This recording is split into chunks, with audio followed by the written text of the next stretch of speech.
bienvenue. Je suis le pasteur Henri Dibi, votre serviteur. Alléluia. Et c'est toujours une joie pour nous, une joie pour moi d'être ici avec vous. Le Seigneur est fidèle, le Seigneur est bon, le Seigneur fait de grandes choses. 2024 est une nouvelle année. Le Seigneur a inspiré sa servante, le pasteur Kadi, qui a proclamé cette année une année de consécration. Et ma prière est que chacun de nous expérimente une consécration à un autre niveau avec le Seigneur Jésus-Christ, notre Seigneur. Alléluia. Que le Seigneur soit béni. Amen.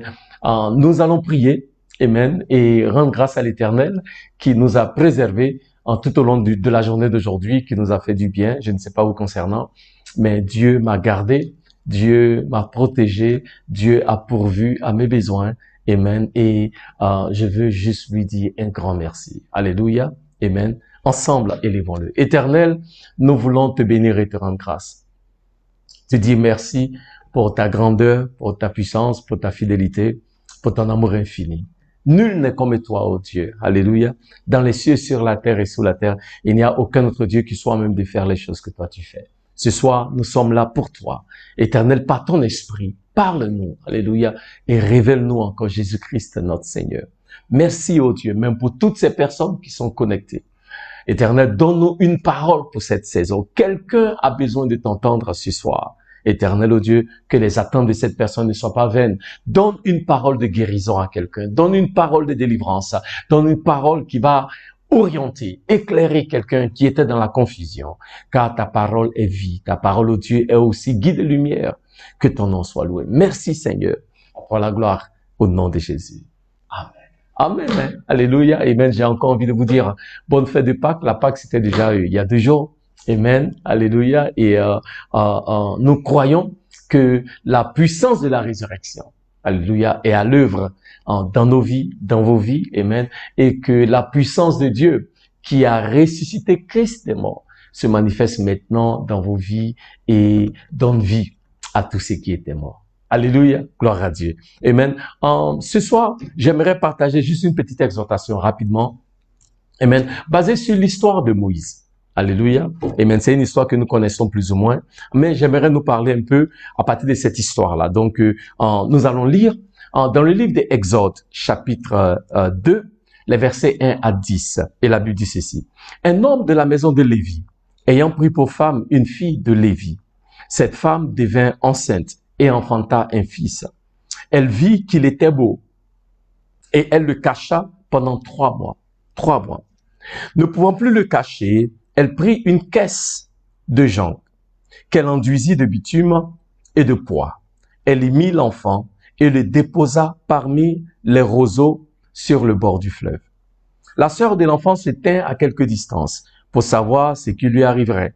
La fille de Pharaon descendit au fleuve pour se baigner et ses compagnes se promenèrent le long du fleuve.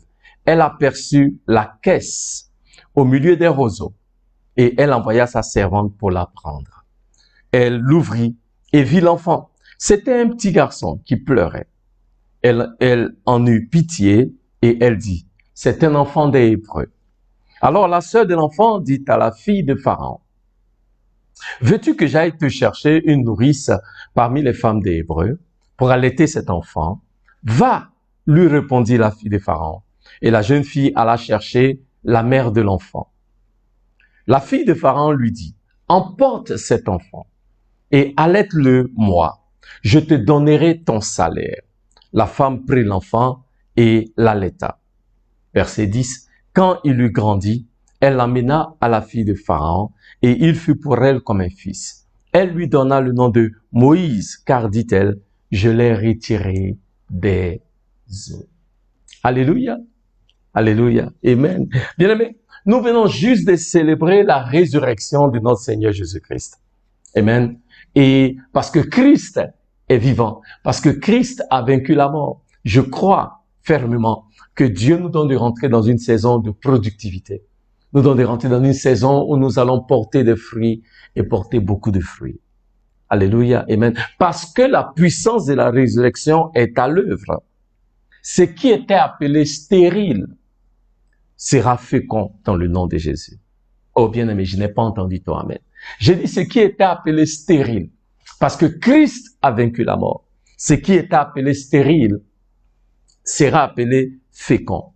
Parce que Christ a vaincu la mort. Ce qui était faible devient fort. Parce que Christ a perdu la mort. Ce qui était pauvre devient riche.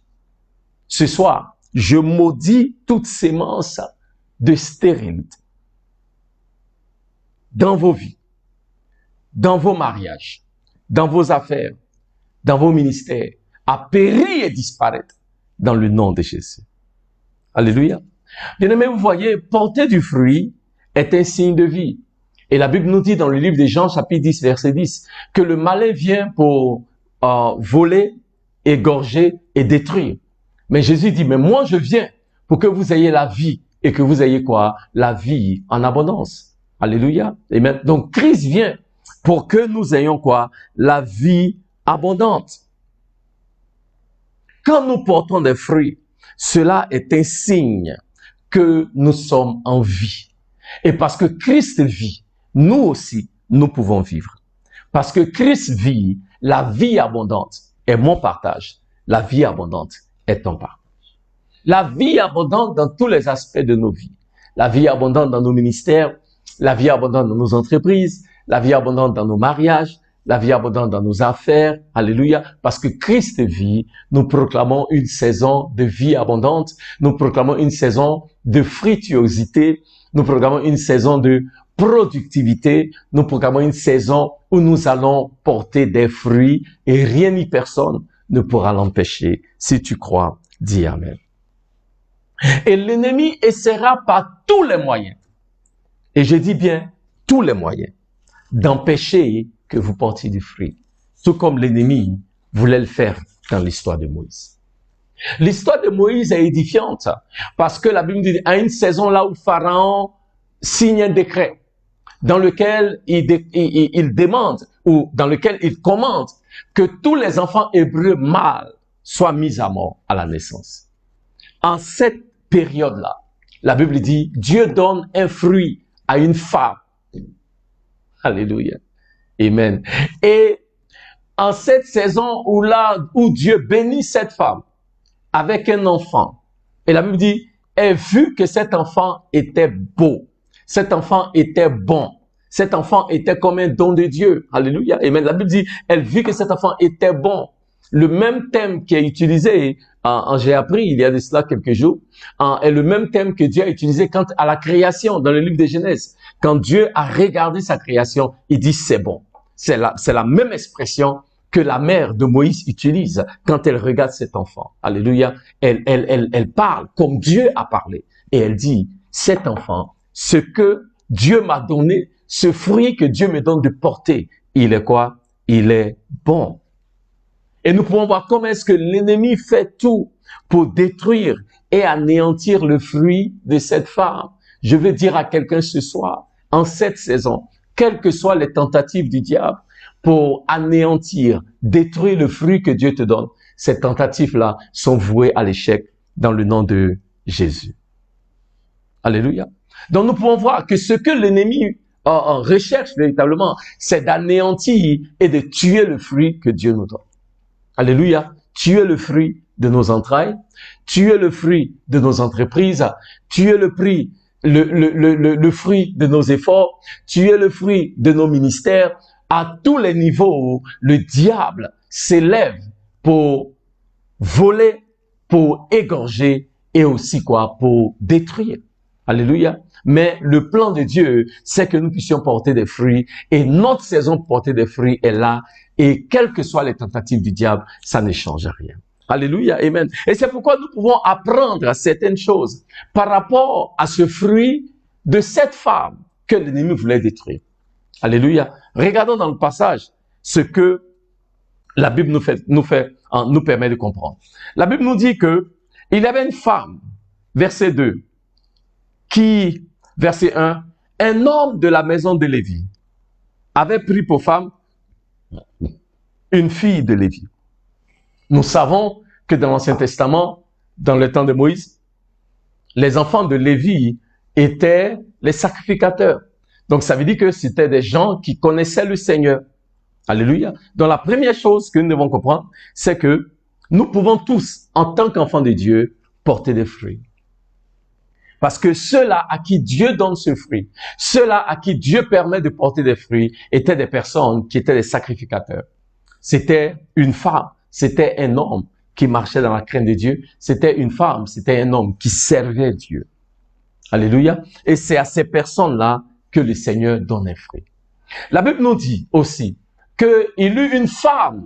Le nom de la femme n'est pas mentionné dans le passage. Et quand nous voyons cela dans la Bible, ça veut dire que chacun de nous peut y mettre son nom.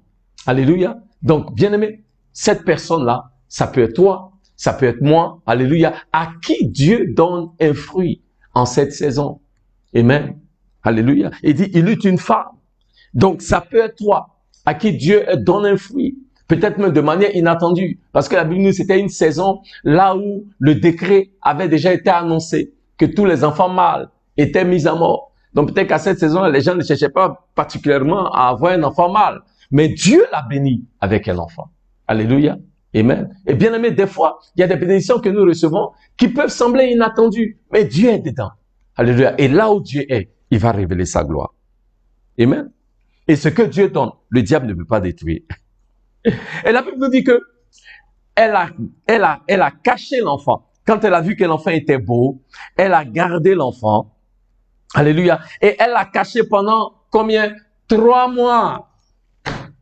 Pendant 3 mois. Et au 3e mois, elle ne pouvait plus cacher l'enfant. Elle dit, ne pouvons plus le cacher. Parce que à partir du 3e mois, elle ne pouvait plus cacher l'enfant. À partir du 3e mois, le fruit que Dieu lui a donné, la bénédiction que Dieu lui a donnée, a commencé à se manifester pour que tous l'entendent et pour que tous voient. Je veux prophétiser sur la vie de quelqu'un ce soir. Alléluia. En ce 4e mois, amen, de l'année 2024, je déclare une manifestation du fruit de l'Éternel dans ta vie.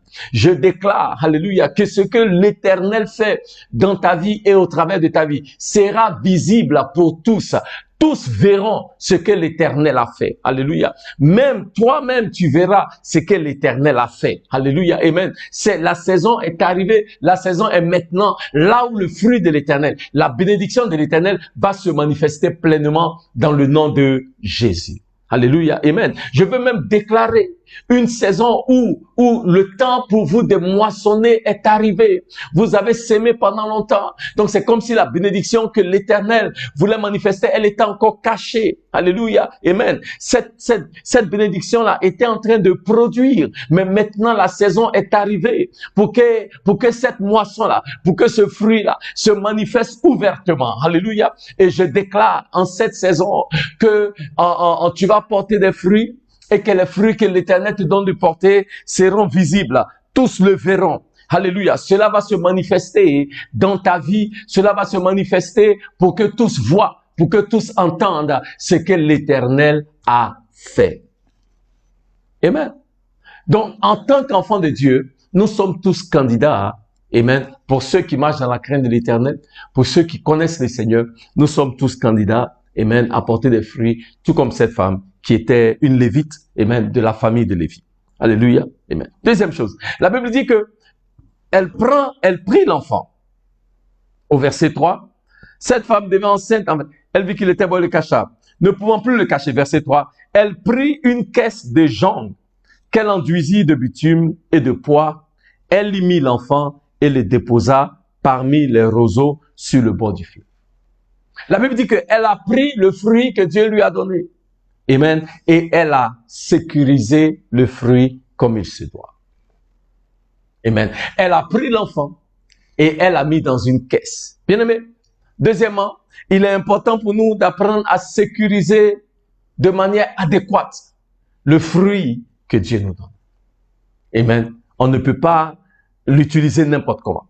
La Bible dit qu'elle a pris l'enfant et elle l'a mis dans une caisse de jonc. Alléluia. Elle n'a pas mis l'enfant dans un arbre. Alléluia. Elle n'a pas mis l'enfant dans une corbeille. Elle n'a pas mis l'enfant dans un berceau. Elle a mis l'enfant dans une caisse de jonc. Regardez attentivement. Le mot caisse, ici, est le mot hébreu teva. Et le mot hébreu teva est le mot qui est utilisé pour faire référence à l'arche de Noé. Alléluia. Donc, ce qu'elle a utilisé ici, c'est pas seulement une caisse, c'est une arche de jonc. Il y a une autre tradition de la Bible qui te dit clairement, ok, une arche. Dans la Bible en anglais, c'est traduit une arche. Dans le livre second, c'est écrit caisse. Amen. Mais retenons que la caisse qu'elle a utilisée ici est une arche. Alléluia. Détail très important. Amen. Elle n'a pas utilisé n'importe quelle corbeille. La caisse qu'elle a utilisée, elle n'a pas utilisé n'importe quelle caisse. La caisse qu'elle a utilisée est une caisse qui fait référence à l'arche de Noé. C'est une arche de jonc qu'elle a utilisée. Dans cette arche-là, elle a mis l'enfant. Je crois que cette femme, en tant que croyante, connaissait l'histoire de Noé. Et elle sait que dans l'histoire de Noé, toutes les personnes qui étaient dans l'arche de Noé ont été épargnées du déluge. Et elle a compris que quand tu mets ton fruit dans l'arche, ton fruit est comment? En sécurité. Elle sait que dans l'arche, son fruit ne peut pas être détruit. Elle sait que dans l'arche, le diable ne peut pas anéantir son fruit. Elle sait que dans l'arche, son fruit est préservé de la mort et de la destruction. Bien-aimés, aujourd'hui, la Bible nous dit, dans le livre de 1 Pierre, chapitre 3, versets 18 à 22, que Dieu nous a donné une arche en la personne de Jésus-Christ, notre Seigneur. 1 Pierre 3, 18 à 22 appelle Jésus l'arche du salut. Alléluia. Amen. Jésus est notre arche. C'est pourquoi celui qui est en Jésus a la vie. C'est pourquoi celui qui est en Jésus est préservé et protégé. C'est pourquoi celui qui est en Jésus est indestructible. C'est pourquoi celui qui est en Jésus est gardé pour l'éternité. C'est pourquoi celui qui est en Jésus est sauvé et délivré de la malédiction. C'est pourquoi celui qui est en Jésus est racheté des œuvres de la mort et du péché. Alléluia. La Bible dit, il n'y a plus de condamnation. Romains chapitre 8, versets 1 et 2.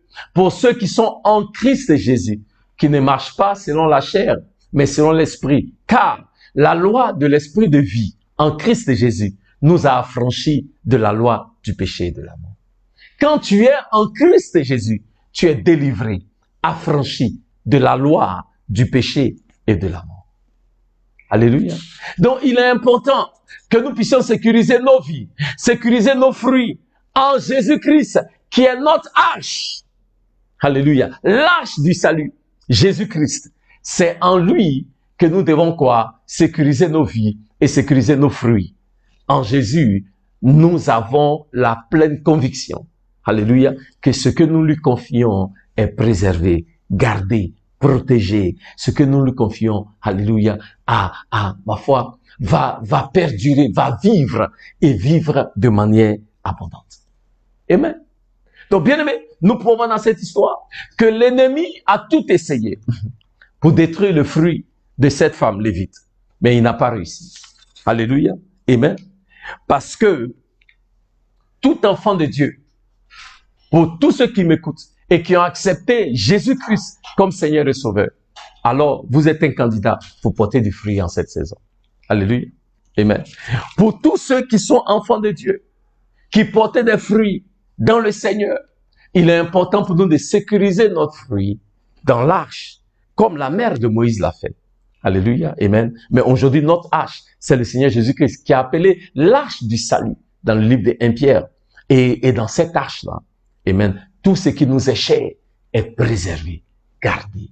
Amen. Pour que nous puissions porter des fruits, non seulement maintenant, mais aussi porter des fruits pour les jours à venir. Mais troisièmement, et j'en aurai fini, il dit que l'arche qui a été mise sur la rivière du Nil, amen, en verset sur le bord du verset 4, la sœur de l'enfant se tint à quelque distance pour savoir ce qui lui arriverait. Verset 5. La fille de Pharaon descendit au fleuve pour se baigner et ses compagnes se promenaient le long du fleuve. Elle aperçut la caisse, l'arche, au milieu des roseaux et elle envoya sa servante pour la prendre. Alléluia, amen. L'arche a été mise sur, comment j'appellerais ça même, sur la rivière du Nil pour juste couler dans le sens de la rivière. Amen. Mais troisième chose, nous devons comprendre que toute chose concourt au bien de ceux qui aiment Dieu. Toute chose concourt au bien. Parce que la Bible nous dit que pendant que l'arche était sur la rivière, la fille de Pharaon est arrivée aussi à la même période. Imaginez-vous. Nous ne savons pas pendant combien de temps l'arche était sur la rivière. Il y a des crocodiles dans la rivière. Il y a des hippopotames dans la rivière. Il y a sûrement des animaux dangereux dans la rivière. Mais parce que le fruit, Moïse, l'enfant, était sécurisé dans l'arche, il n'y a pas de crocodile ou d'hippopotame qui pouvait nuire à la vie de cet enfant-là, du fruit de cette femme. Parce que son fruit était sécurisé dans l'arche. Alléluia. Rien ni personne ne pouvait toucher à ce fruit-là. Non seulement rien ni personne ne pouvait toucher à ce fruit, mais la Bible dit que la fille de Pharaon arrive au bord de la rivière au moment convenable. Elle aurait pu venir plus tôt, elle aurait pu arriver plus tard, mais elle est arrivée au bon moment. Elle est arrivée au moment là où elle et l'arche arrivent à ce point du fleuve-là au même moment. Bien-aimé, Dieu s'assure que toute chose concourt au bien de ceux qui l'aiment. En cette saison, bien-aimé, l'Éternel orchestre toutes choses pour que toutes choses marchent en votre faveur. En cette saison, pour toi de porter des fruits, mon frère, en cette saison, pour toi de porter des fruits, ma sœur, toute la création s'aligne pour être favorable. Je déclare et je prophétise qu'en cette saison, les cieux te sont favorables au nom de Jésus. La terre t'est favorable au nom de Jésus. Les eaux te sont favorables au nom de Jésus. La création tout entière t'est favorable dans le nom de Jésus. Toute la création travaille en ta faveur. Et l'Éternel change tes déceptions en rendez-vous divin. L'Éternel ouvre pour toi les portes qui étaient fermées. Ce qui était mort dans ta vie revient à la vie dans le nom de Jésus. Alléluia. C'est une saison pour toi de porter des fruits. Amen. Et le fruit que l'Éternel te donne de porter, rien ni personne ne peut détruire ce fruit-là. Alléluia. Tout comme l'ennemi a cherché à anéantir le fruit de cette femme, Dieu a renversé la situation. Là où son enfant s'est retrouvé dans les mains de la fille de Pharaon. Et la Bible dit, la sœur du bébé qui regardait l'enfant partir, dit à la fille de Pharaon, est-ce que tu aimerais qu'une des femmes hébreues vienne pour allaiter l'enfant? La Bible dit, nous avons lu. La fille de Pharaon dit oui. Et la fille fait venir la mère du bébé. Et la fille de Pharaon dit à la mère, il faut allaiter cet enfant et je vais te payer un salaire. Oh, gloire à Jésus. Quand ta saison pour porter du fruit est arrivée, même tes ennemis seront tes amis. Pharaon qui voulait anéantir le fruit de cette femme, c'est sa propre fille qui maintenant paye cette femme pour qu'elle puisse allaiter le fruit que Dieu lui a donné. Prendre soin du fruit que Dieu lui a donné. Bien-aimé, c'est ta saison pour porter du fruit.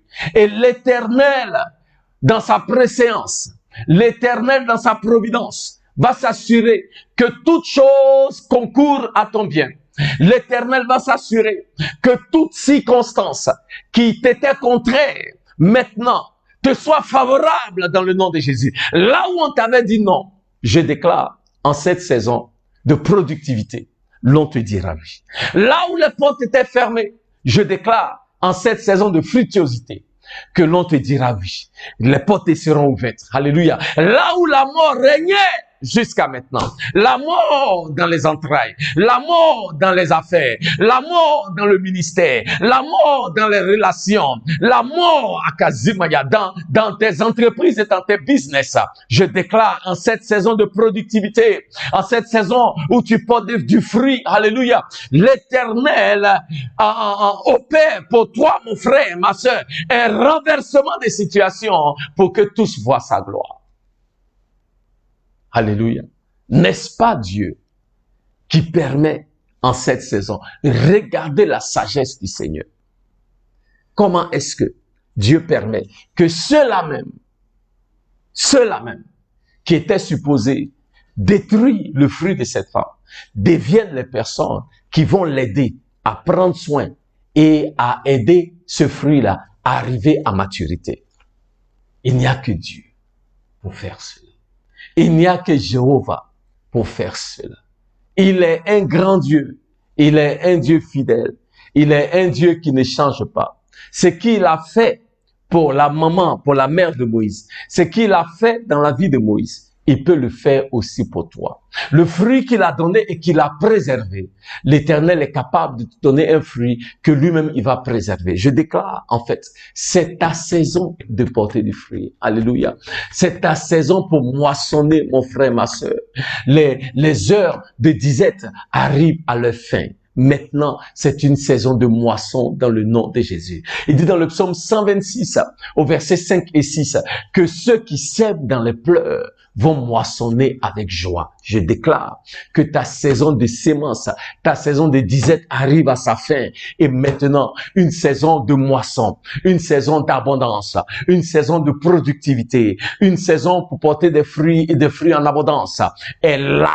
Alléluia, dans le nom de Jésus. Éternel, ô Dieu, je te bénis et je te rends grâce. Yahvé, tu n'as pas changé. Tu es le même hier, aujourd'hui, éternellement. Tu es le Dieu qui opère des miracles. Tu es le Dieu qui est capable de faire excédemment au-delà de ce que nous pouvons penser ou même imaginer. Yahvé, étends ta main, ô Dieu. Alléluia. Et là où il y avait la stérilité qui régnait, là où il y avait le manque qui régnait, là où il y avait la sécheresse qui régnait, éternel, ô Dieu, alléluia, nous voulons proclamer une nouvelle saison de productivité. Nous voulons proclamer une saison de grande moisson dans la vie de ton peuple. Nous voulons proclamer, oh Dieu, alléluia, que le fruit que tu donnes à ton peuple est préservé et rien ni personne ne pourra s'y opposer. Tu es fidèle, tu es grand, tu es puissant et nul n'est comme toi. Seigneur, que la puissance de la résurrection soit libérée maintenant même dans la vie de ton peuple, dans la vie de quelqu'un qui m'écoute. Et tout ce qui était mort, maintenant, revient à la vie. Là où ton peuple s'est investi et ne voyait pas de fruits. Je déclare une nouvelle saison de productivité, une nouvelle saison pour porter des fruits dans le nom de Jésus. Amen. Alléluia, amen. Que l'Éternel vous bénisse. Je déclare la malédiction est brisée. Alléluia. Et vous vous élevez maintenant de victoire en victoire et de gloire en gloire pour porter davantage de fruits. Alléluia, amen. Nous voulons vous dire merci. Alléluia, pour vous tous qui vous êtes connectés aujourd'hui, ne ratez pas d'être présents sur votre plateforme préférée.